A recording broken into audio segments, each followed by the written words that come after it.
তো দর্শকবৃন্দ, এখানকার সব থেকে বড় খবর আপনারা দেখতে পাচ্ছেন যে বকেয়া ডিএ নিয়ে একটা গুরুত্বপূর্ণ আপডেট এবং খবর কিন্তু চলে এসেছে। তো খবর শিরোনামে আপনারা দেখতেই পাচ্ছেন সরকারি কর্মীদের বকেয়া ডিএ নিয়ে কিন্তু বড়সড় খবর চলে এসেছে।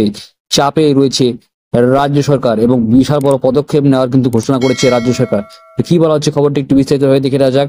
এখানে বলা হচ্ছে যে দীর্ঘ টালবাহানা পরে কিন্তু ডিএ মেটানোর জন্য সুপ্রিম কোর্ট থেকে নির্দেশ দেওয়ার পরেও কিন্তু 6 সপ্তাহ পার হয়ে গেছে এবং 27 জুন 2025 পরেও কিন্তু রাজ্য সরকার কিন্তু ডিএ দেয়নি এবং সেখানে কিন্তু আদালত অবমাননা মামলা কিন্তু সুপ্রিম কোর্টে অলরেডি কিন্তু রাজ্যের রাজ্য সরকারি কর্মচারী সংগঠনের পক্ষ থেকে কিন্তু করে দেওয়া হয়েছে, যেখানে confederation of state government employees সাধারণ সম্পাদক মলয় মুখোপাধ্যায় বাবু কিন্তু অলরেডি জানিয়েছে তারা আদালত অবমাননা মামলা করছেন এবং তাদের কিন্তু এই ডিএ মামলা জয় শুধুমাত্র একটি সময় অপেক্ষা। রাজ্য আবার সেখানে কিন্তু হারতে চলেছে। এছাড়া সংগ্রামী যৌথ মঞ্চের আহ্বায়ক ভাস্কর ঘোষ মহাশয় কিন্তু জানিয়েছেন যে তারা কিন্তু খুব শীঘ্রই কিন্তু নবান্ন অভিযানের ডাক দিয়েছে। শুধুমাত্র ডিএ নয়, ডিএর সাথে সাথে তারা কিন্তু বঞ্চিত চাকরি প্রার্থী এবং দুর্নীতি যে রাজ্য সরকার করছে চাকরি বাকরির ক্ষেত্রে, সেটাও কিন্তু তাদের ছাত্রছাত্রীদের এবং রাজ্য সরকারি কর্মচারীদের নিয়ে কিন্তু নবান্ন একটি অভিযান, একটি বিশাল বড় মিটিং, বিশাল বড় একটি আন্দোলন এবং মিটিং তারা কিন্তু সেখানে করতে চলেছে। তো আশা করছি আজকে আপনার ভালো ছিল, লাইক করবেন, আপনাদের শেয়ার করবেন, সাবস্ক্রাইব করবেন, অবশ্যই জয় হিন্দ, বন্দে মাতরম। ধন্যবাদ ভিডিওটি দেখার জন্য।